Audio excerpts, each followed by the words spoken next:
Contohnya ini adalah data P3K Provinsi Kepulauan Riau yang masuk dalam paruh waktu itu di tahap 1 saja.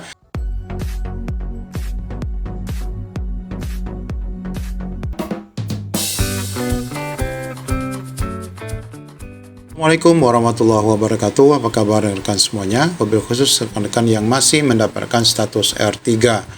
Di sini kita baru saja mendapatkan update dari beberapa Pemda berkaitan dengan rekapitulasi data full-time dan part-time. Tentu saja paruh waktu yang ada di Pemda masih cukup banyak. Bagaimana data terkini? Kita simak video ini sampai selesai. Ya, pada prinsipnya setiap Pemda sudah pun memiliki data R2 dan R3 dari setiap Pemda dari hasil seleksi P3K tahap 1. Meskipun kita ketahui oleh BKN kemarin adanya perubahan pengumuman untuk P3K tahap 2, di mana di sini sudah disampaikan akan baru diumumkan di tanggal 16 sampai 25 Juni 2025 untuk hasil seleksi P3K tahap 2. Nah, pada prinsipnya setelah tanggal inilah nanti baru kita dapat tahu siapa saja dan berapa total untuk paruh waktu yang menjadi tambahan pada setiap Pemda. Meskipun tentu dalam regulasi Kemenpan RB nomor 16 tahun 2025, rekan-rekan yang ditetapkan sebagai paruh waktu itu adalah rekan-rekan yang database BKN ataupun yang tidak lulus CPNS. Sedangkan bagi rekan-rekan yang notabene non-ASN maksimal 2 tahun itu belum diatur dalam regulasi paruh waktu. Nanti kita akan lihat kembali. Nah, meskipun belum ada pengumuman hasil secara total, kita dapati di beberapa daerah sudah pun memilah data honorer yang masuk P3K paruh waktu maupun P3K penuh waktu. Salah satu contohnya adalah di pemerintahan Kota Waringin Timur, Kalimantan Tengah yang sudah mulai melakukan pendataan. Meskipun pada prinsipnya masih menunggu petunjuk dari pusat mengenai nasib honorer non-database BKN yang nantinya tidak lulus dalam P3K tahap 2. Sebagaimana kita ketahui dalam Kemenpan RB 16 2025 ini, sebagaimana diatur pada diktum kelima, bahwa P3K paruh waktu dilaksanakan bagi pegawai non-ASN yang terdaftar dalam pangkalan database BKN. Dengan ketentuan sebagai berikut. Nah, di sini hanya yang database BKN ya, tidak ada yang maksimal 2 tahun. Mereka yang database BKN itu yang telah mengikuti seleksi CPNS tahun anggaran 2024 namun tidak lulus, ini dijadikan paruh waktu, dan yang telah mengikuti seluruh tahapan seleksi P3K tahun anggaran 2024 namun tidak dapat mengisi lowongan kebutuhan. Nah, jadi untuk rekan-rekan P3K tahap 2 yang sebenarnya tidak masuk database BKN hanya maksimal 2 tahun, itu belum ada regulasi apakah akan dijadikan paruh waktu atau seharusnya nanti akan ada regulasi baru. Nah, adapun untuk rekan-rekan database BKN, Pemkab, Kaltim, Kotim juga sudah mulai mendata mereka sebagai persiapan mengusulkan menjadi P3K paruh waktu. Karena sebagian dari rekan-rekan yang ikut P3K tahap 2 itu ada juga yang awalnya TMS di tahap 1 yang notabene adalah mereka database BKN. Upaya sudah kami lakukan, kami sudah memasukkan data mereka semua, baik itu untuk P3K paruh waktu maupun penuh waktu. Kami ikuti dahulu ketentuan dari pusat. Dia juga menyebutkan di lingkup Pemkab Kotim, nasib 306 honorer non-database masih menunggu petunjuk pusat.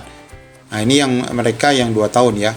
Untuk non-ASN yang belum masuk database memang masih ada. Kami masih menunggu aturan dari pusat terkait mereka. Sesuai dengan kebijakan dari pemerintah pusat, tenaga non-ASN atau honorer akan dihapus, sudah tidak boleh lagi dan harus dihapus. Ya, ketentuan itu diatur dalam Undang-Undang Nomor 20 Tahun 2023. Nah, untuk saat ini Kota Waringin Timur memberikan batas kontrak kerja bagi non-ASN itu hanya sampai dengan bulan Juni 2025. Jadi untuk kelanjutan rekan-rekan ini harus segera ya ada regulasi baru bagi yang non-ASN di luar database. Di mana setelah itu mereka tidak akan ada diperpanjang lagi.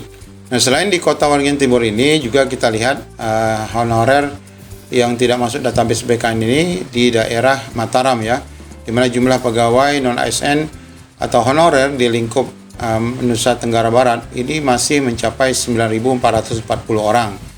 Kepala BKD menyebutkan bahwa dari yang sekian ini yang terserap seleksi hanya sebagian. Ini menjadi pekerjaan rumah bagi Pemprov NTB.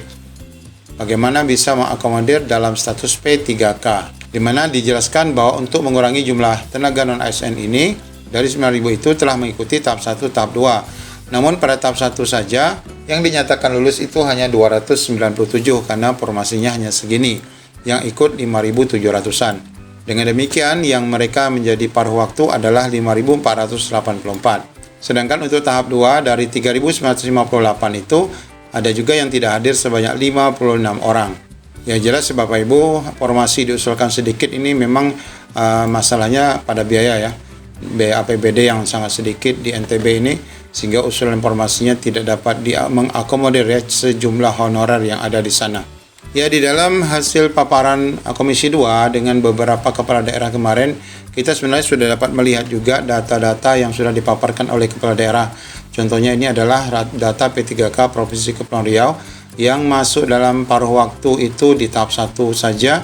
Ini ada 910 orang, terdiri dari Tendik itu 473, tenaga teknis 54, kesehatan 11, dan guru 372. Sedangkan yang mengikuti tahap 2 itu sebanyak 1.307, yang mana pasti ini nanti ada yang tidak lulus ya.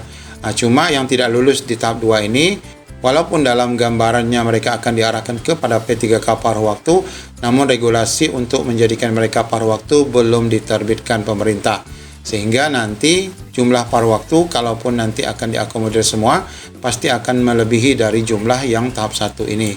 Setiap gebrakan sudah mulai dilakukan, termasuk untuk demo yang bakal dilakukan di Jakarta sekitar tanggal 10 Juni nanti berkaitan dengan tuntutan rekan-rekan R2 R3 yang terus bergejolak, karena ini memang pada prinsipnya merupakan kelalaian ataupun kelemahan dari Pemda setempat ya, yang tidak dapat mengusulkan formasi sejumlah non-ASN mereka. Jadi demikian update berkaitan dengan data terbaru yang dapat kita sampaikan. Semoga menjadi pencerahan. Assalamualaikum warahmatullahi wabarakatuh. Saya dan tentunya dengan BKN masih menyelesaikan seleksi CASN yang tahun 2024 kemarin. Nah, kemarin kan mungkin sudah mengetahui ya bahwa bulan Juni ini itu akan menyelesaikan untuk yang CPNS-nya, dan Oktober untuk yang P3K. Itu kita masih butuh waktu ya, dan itu kan ribuan ya, jutaan lah begitu ya. Jadi sampai saat ini kami masih fokus untuk menyelesaikan CASN tahun 2024. Jadi belum kita berencana untuk membuka CASN lagi. Jadi karena kan kita harus menata kembali bagaimana kebutuhannya, kan kita juga baru kementerian yang baru. Pak, yang kemarin R3 itu Pak yang nggak lulus atau yang paruh waktu itu gimana Pak? Kalau paruh waktu nanti diangkat paruh waktu ya dengan gaji sama seperti sekarang dan diberikan nomor induk pegawai. Nanti tahun ini arahan Presiden tahun ini selesai semua, dan nanti kalau daerah sudah punya uang, yang paruh waktu bisa diangkat menjadi penuh waktu dengan mengajukan formasi ke Kemenpan.